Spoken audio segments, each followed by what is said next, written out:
নীরবতা। যদি কোনো দেশের জাতীয় সঙ্গীত হতো তাহলে তার নাম হতো নিউজিল্যান্ড।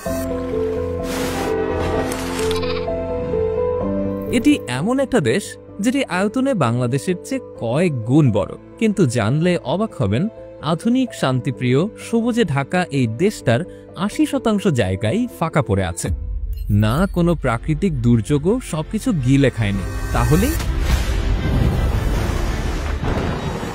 বাংলাদেশে যেখানে প্রতি বর্গ কিলোমিটারে বাস করে গড়ে ১২৫০ জন, নিউজিল্যান্ডে সেখানে এই সংখ্যাটা মাত্র ১৯।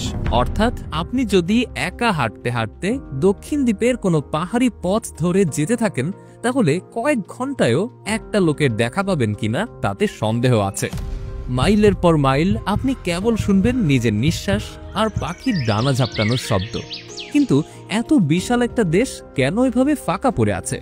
কারণ এই দেশটা ঠিক যেমন পৃথিবীর শেষে দাঁড়িয়ে আছে। নিউজিল্যান্ডের পুরো ভূখণ্ডের বিশাল অংশই ন্যাশনাল পার্ক, আদিবাসী রিজার্ভেশন, ভূমিকম্পপ্রবণ অঞ্চল অথবা এমন জায়গা যেখানে মানুষ থাকার অনুমতিই নেই। সেই জমিগুলোর মালিকানা রয়েছে সরকারের হাতে, যেগুলোকে বলা হয় ক্রাউন ল্যান্ড।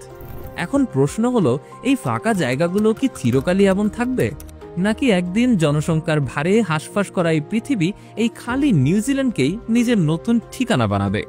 জ্ঞানচিত্রের আজকের ভিডিওতে আপনি এই সমস্ত প্রশ্নেরই উত্তর জানতে চলেছেন, তাই ভিডিওটি শেষ অবধি দেখুন। আর আমাদের চ্যানেলে নতুন হলে সাবস্ক্রাইব করতে ভুলবেন না।